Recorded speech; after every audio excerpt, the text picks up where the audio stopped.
આજ જો નિરાલી ને શાક વેચવા લઈ આવી ને એવી રીતના લઈને આવી છે. કઈ આ શું કરસ તું? કાંઈ નહીં, શાક લાવી છું, ખોલું છું. મતલબ કે આ બીજા શાક નથી મળતા રોજ એક ના એક શાક? બીજા તો કયા લાવું? અત્યારે તો ચોળી ના બધું મળે. જો વાલોળ તને ભાવે નહીં, તુવેર અત્યારે મળે નહીં, બરાબર?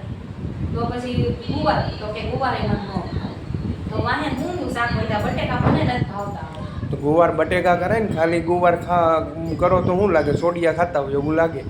તમને ખાટ બનાવવાનું દઈ તો ઘરનું ક્યાં ભાવે છે? બહારનું ભાવે ને ઘરનું કોઈ નહીં. બહારનું કાંઈ અમે ખાતા જ નથી, રોજ ઘરનું લઈ જઈએ છીએ. પણ શાક જ એવું હોય. હવે આ દૂધી લઈ આવી, દૂધી એની એ, કોબી એની, ટમેટા એના એ. તો બધું અત્યારે શાકને એક હોય. શિયાળો હોય તો સારું શાકભાજી મળે. તો અત્યારે જોવાય તો હરકું લઈ આવી, ખીસોડા, દૂધી, એકાદ બે શાક તો ચેન્જ થઈ ગયું. તો હરગવાની કઢી કરી દઈ કે શાક કરી દઈશ? ના ના, શાક મને નથી આવડતું. કોઈને આવડતું હોય તો જરા કહેજો. મને તો કઢી બનાવતા આવડે, કારણ કે મને કઢીમાં એવા રોડિયા ખાવાની મજા આવે. તો હે ને શાક બાક બનાવેલું હરગવાને સોડિયા જ ખાવાના હોય. અને હવે કંઈક હે ને સારું શાક બનાવજે. કોબી બોબી ને એવું લઈને ન આવે, મને નથી ભાવતું, તને ખબર. ન ભાવે તો કરું હું. તો શાક તો બનાવું ને.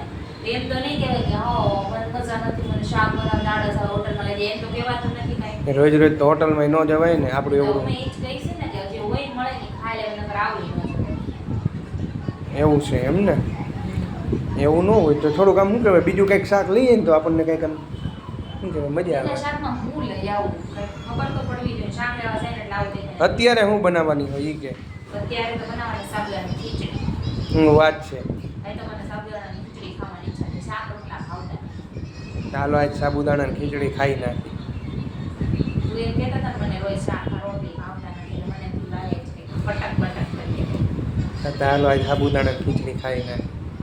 જોયું ને તમે બધા જો કેવા જવાબ મને શાક બાકીને કહેવાનું નહીં કે આવું બનાવો, કારણ કે બનાવે ને આવે જ નહીં. આપણને જેમાં 17 વખત પૂછશે હું બનાવું, પણ બનાવશે એ જ એને જે ગમતું હોય. બાકી હે ને બને નહીં બીજું. શું કેવું તારું? ના, અમે જ્યારે લગ્ન કર્યા ને ત્યારે છે ને બધાએ એમ કીધું હતું, મતલબ બ્રાહ્મણે કે ઘરવાળાને પૂછીને બધું કરવું એમ.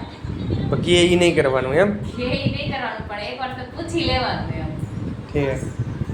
એટલે તમને પૂછવું તો પડે, વળી તમને કંઈ તમને પૂછી કામ નથી કરતા. એ છે. હાલો ગોળ દાદા ભાઈ બધું કહે. થોડુંક તો માનવું પડે ને.